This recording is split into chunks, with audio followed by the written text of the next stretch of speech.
Oh, okay. This is part two of this new series that said is currently without a title, but it eventually will have a title. I'll think of something. But I'll wait to get into it.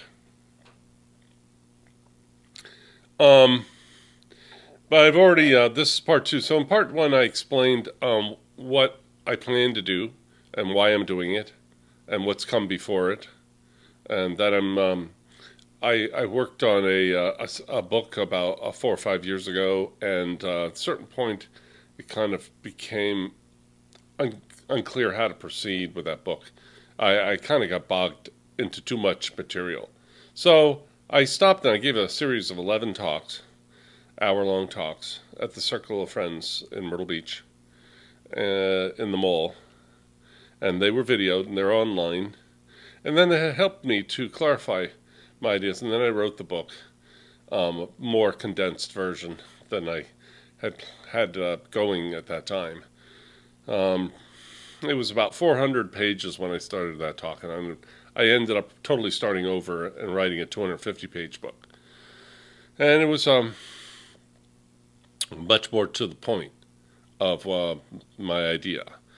Um, anyway, the point of that is that talking often, there's like a symbiotic relationship between writing and speaking, and hearing yourself talk out loud can cut out all some of that that inner monologue that can start buzzing into too many things on top of each other, and you keep going down little rat holes that don't go anywhere.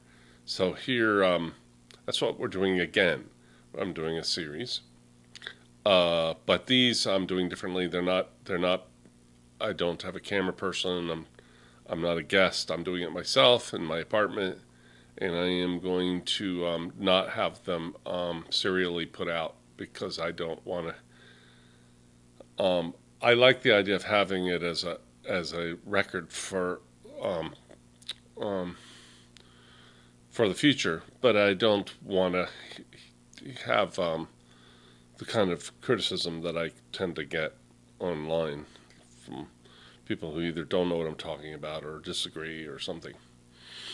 It just gets me down. That's the introvert in me. I'm not a.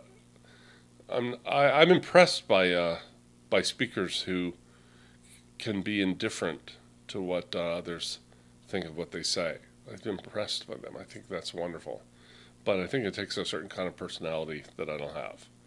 Um, Probably an Aries type personality, and I am. I don't even know my chart, but I'm kind of. I'm an introvert, and I easily get distracted by feeling people don't like what I'm doing. So what's the point? So I'm going to do this now, without putting them as I go online. I'm going to put them online, but they're going to be private. You won't be able to see them. And then eventually, in the future, when they're all done, I got my book out, I may make them public. I'm not sure. And I said I may also. Anyway, I have a tendency in my part two videos to repeat everything from the part one, and I'm sorry. Let me get going now with what the point is, where I want to go. So I said before that I'm going to start way at the beginning of this, and I'm not going to skip anything, and that can be irritating for some, but I something I want to do, and I've never done it. I've never really given my whole 2 cents. So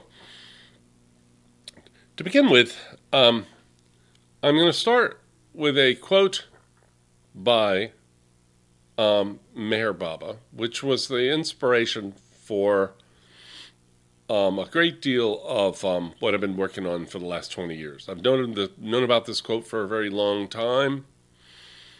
It's a prophecy. Don't necessarily believe Meher Baba's prophecies always come true. Sometimes he gets things right, and sometimes it's unclear whether he did or not because you don't know how to interpret what he said. Um, and it doesn't matter because if a prophecy motivates you, then that has a value in itself. Or Okay, so anyway, but who is Meher Baba? What does this all have to do with Meher Baba? I talked about this in the part one. Um, Meher Baba is somebody I was exposed to his teachings. He's a master from the 20th century, and anybody can look him up. I'm not going to bother explaining who Meher Baba is. That's what everybody has just spent the last 100 years doing. So literally, so there's like 100 years of literature on it. So and a Wikipedia article that's not bad, and so you can look that up. I'm not going to waste my time doing what anybody can find now. All his books are freely downloadable too online for free, as PDF files. Everything he wrote. So yeah, if you know where to look. And in my book, I'm going to make it clear where you can get all that. So nobody should be just relying on me. They can go look for themselves. But anyway, Meher Baba was um, he was active in India, and he also traveled. But his activity was mostly from the 1920s to the late 1960s, where he passed away in 1969. Um, Meher Baba did an unusual thing that he had his tomb built for him in 1938, 30 years before he passed away. And in fact, he had the grave dug by his early disciples before they even knew what they were digging, and he used it as a kind of like a little cave where he did work and meditated and so forth. They didn't realize that the 6 foot hole with stairs going down was his grave. So the meaning of that, I don't know what it is, but I'm just telling you that's part of this odd little beginning. Meher Baba came and brought a group of 8 men. Now the date was it was 8:15 in the morning on February 17th. It's interesting. Today's February 14th, 2023. Anyway, this is February 17th, 1958. It's the year before I was born. Um, and 8 men walked with him, taking turns carrying his litter. A litter is uh, a litter chair. It's like a wheelchair without wheels that you carry. You because he had been injured in 2 automobile accidents. He wasn't the driver; he was a passenger. But broke his hip one side. In another accident, he ruined the other side of his body, and he was very in pain in the last 12 years of his life, and he couldn't walk. Or at this point, no, he definitely couldn't walk in 1958. So they brought him up this hill in Mehrabad in India, carrying him, taking turns with the litter. And they get to the top, and there is his tomb, and there is a hut nearby. And it's very dusty and dirty. Nobody's been up there for a while. He has them dusted out and lay carpets on the ground so they can all sit down. Once everybody's sat down, he begins to talk about the work that he did over the years in this spot where the tomb is. Um, and to this day, his body is in that tomb, okay? And pilgrims go there um, to pay homage, okay? Or pay their respects to Baba. He has a small following around the world. He did then and does still today. And anyway, um, it's not a very large following. And I'll get more into that. But he goes up the hill. Okay, so they're sitting now in this little hut, or they're under a tin shed. That's not a hut. And he starts telling them how he would meditate there and he worked there when he was the principal of a school that he had built there in Mehrabad and ran, and that's all in his biographies. And um, he's talking about what he did there, but it was all silent and all kind of alone stuff mostly. But Then he after describing all this, and he says, really important spot in the world because of this.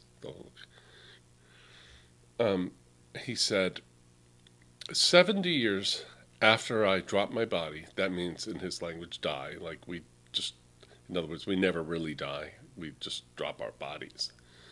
And this place will turn into a place of pilgrimage where lovers of God, philosophers, and celebrities will come to pay homage. That's the prophecy. After 70 years from the time that he is brought there, after he drops his body and put in that tomb, after 70 years has passed, um, lovers of God, which is very general, philosophers, and celebrities. So it's very interesting because let's talk about the philosophers and celebrities.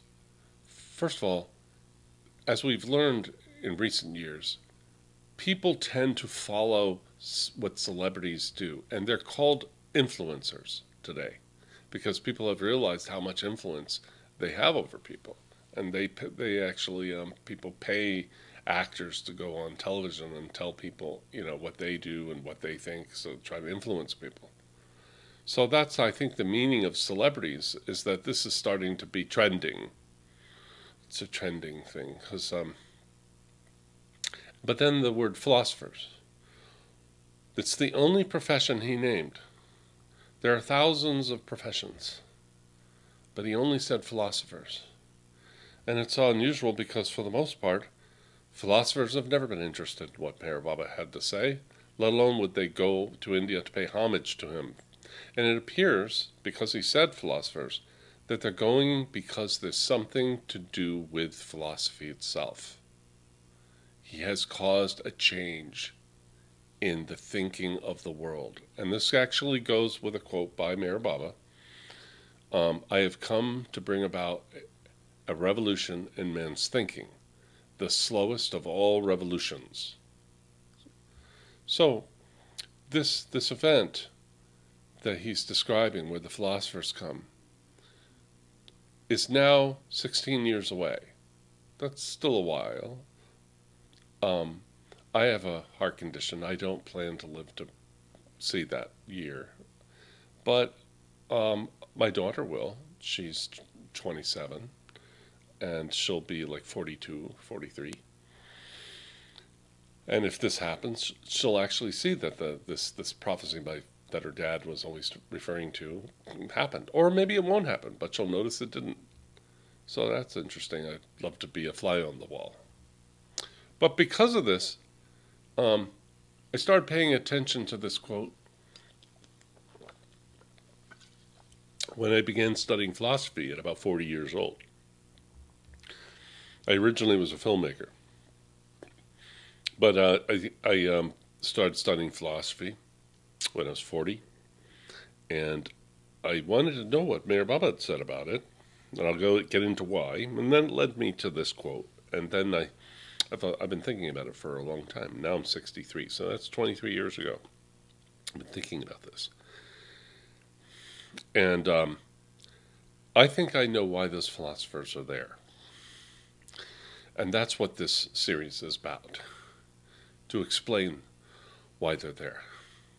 You see, currently, there's a reason the philosophers don't have any interest in Baba. And there's a reason why this prophecy is weirder than you think. Because, first of all, Baba's followers are very anti-philosophical, literally opposed to trying to understand things. They don't like to get confused even for a minute. They're very simple, and that's not always a bad thing. Philosophy isn't for everybody. That's why there are philosophers. But it seems strange to be about Meher Baba when his followers are so not like that. They even shun the very notion of philosophers. Okay, oh, that's a bad thing. I'm the only Meher Baba believing philosopher. There are some people who come to the Mayor Center or go to India who maybe teach philosophy because they go there because their wife does and they want to follow along or something like that. But they don't follow him. They don't believe. Philosophers tend to not believe in God, and if they do, they're Christian philosophers or religious philosophers, and that's they have they're already their dogmas that they don't allow to be shaped. And you wouldn't think so, but philosophers are incredibly dogmatic people. They're not. They're the last people to know about a revolution in thinking, although eventually they do. And then when that happens, they're kind of like the only game in town for a while, as they bring the world up to speed on what's just happened. And then you have to turn that over to the policymakers and the artists and the filmmakers and to try and get these ideas out to the general public. But this is just how it tends to happen, I've always felt.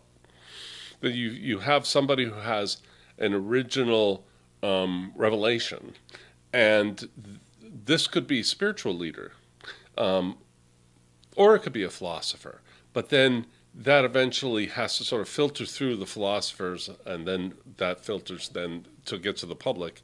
The public finds what philosophers write and talk about difficult to follow. Anyway, then that has to go through what I think the influencers and the artists and the novelists and the poets and so forth, and then people get it that way in songs. The ideas sort of trickle through and they get it like a sponge. From the new cultural environment, the new zeitgeist. By the way, we're at 19 minutes, and I wanted to keep these at 30 minutes, so I'm going to continue for another 10 minutes or so. Okay, so now that's clear. That's been a motive. But other than that, I didn't for a very long time know exactly what I'm going to be telling you now, which is that I think I know now why they're coming.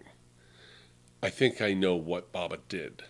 But he may have done many things. One, through his writing and his life, that will have fruit later. But I'm going to be talking about one of them. That's deeply philosophical and goes to the very deepest root of thought. So we'll get into it now. But before I do, I have to answer a question that I would ask if I was watching this video. I would say, well, how come you know this? Like, if Mayor Baba brought something really revolutionary that philosophers are going to be very interested in, how come you see it before anybody else? Well, there's a couple of really obvious reasons for that. One is my background exposure to Baba's teaching, which was unique. And I'm going to be talking about that in part 3. But I also have to say, it's also, besides that, the fact that I studied philosophy at 40, and I didn't come to philosophy, I came to philosophy already knowing about Baba's teaching, and not as well as I do now, but I'd been exposed to it, and I hadn't been exposed to philosophy earlier, which helped to be 40. I was actually older than a couple of professors of philosophy that I knew. And so I wasn't intimidated by them. I was respectful, and I really, really, truly was. And I want to add, although it seems silly, I studied philosophy at the University of Arkansas, and some people would assume, oh, well, that's silly. What do they know? Well, 3 of my they go, oh, well, they probably know things you don't know at Harvard. It doesn't really work like that. We read the same books. They don't have to get out to Arkansas on the Pony Express. They have them in the library there. And so who are we studying? We're studying the people that are and Harvard's not even the best philosophy school. But it was at one time, probably, in maybe the 50s. But anyway, today, um, it's not where you teach; it's who's teaching you. And three of my professors were actually had their PhDs from Harvard, and one of them, my thesis advisor from Stanford, and then the one who taught me Kant was from Cambridge. He's the one who was younger than me, and another man came on board who was younger than me after I left. A lot of those professors are gone. Some have died. One committed suicide. A couple retired. Yeah, philosophy is imagine committing suicide. Um, all right, where are we? We're at 23 minutes. Well, I'll begin what I'm going to be saying in part three about my unique exposure to Baba's teaching that made me able to see beyond the way other people heard him, and so they would have missed what I'm going to say. Um, a big part of this book, this short book I'm going to be writing, is about misconceptions of what Baba actually taught. That's why the title of the book is "What Meher Baba Really Taught: A Letter to Philosophers." It's about what people didn't understand. There wouldn't be any reason for me to do a series of talks and a book about something everybody already got, that they just could look it up quickly and it's in Wikipedia. No, I'm going or something that's already assumed. The assumed received understanding of Meher Baba's teaching is totally wrong. That's part of what's dramatic here. But nobody would care because there's so few Meher Baba followers. It's kind of like saying the Amish have this rule about making saddles wrong. Like, well, who cares what the like? That's good for the Amish. So, but it relates to this because it's the reason nobody ever saw this, and I'm pretty convinced that it's because of these talks and books that future philosophers will see it and will go back and look and see, oh my God, it really was there. He was right. Okay? But it's not because I'm a genius, it's because of the order of things that happened. What happened to me before I studied philosophy and after too, because I started to really go down another avenue when I had my master's. So, um, I'm going to show some pictures to illustrate this little story. I guess I was going to say this in part three, but I'm going to start now.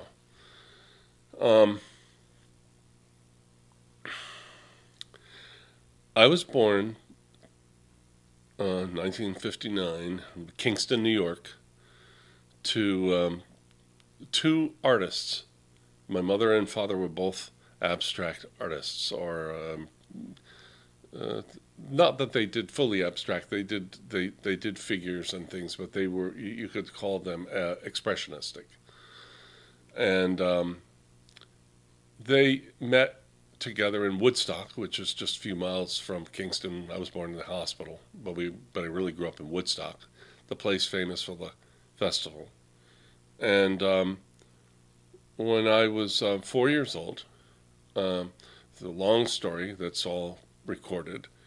My mother and then my father, they encountered this couple, Tom and Yvonne Riley, and they told them that they were following a Indian master. And in fact, they had gone to Myrtle Beach, South Carolina, in 1958. Now this is about 1964 that they're having this conversation with the Rileys, and they had met Meher Baba there at the Myrtle Beach Meher Center, which already existed in 58. I think it was established in 46 or something like that. And then it also was, even after that, the husband, Tom, went to India on his own and met Meher Baba again in 1962 at a big gathering called the 62 Gathering, or the East-West Gathering. People coming from all over the world, East and West, to see Baba for the last time, really, for most. Even though he lived another 7 years, he was in total seclusion. It's very, very, very rare to be able to see him after 62. And anyway, Tom had gone there. And so they heard about Meher Baba from them. And I was 4 years old. And I was not like a dumb 4 year old. I was a very smart one. I was very aware.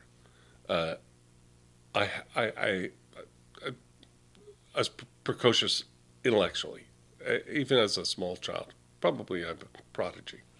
But but my father told me about Meher Baba, and he remembered the day, and he tells the story. We were outside by the picnic table, and I was on my tricycle, and I was riding in circles, and I would go in a circle, and I'd come back, and he would tell me more, and I would listen on the tricycle, like lean on the handlebars.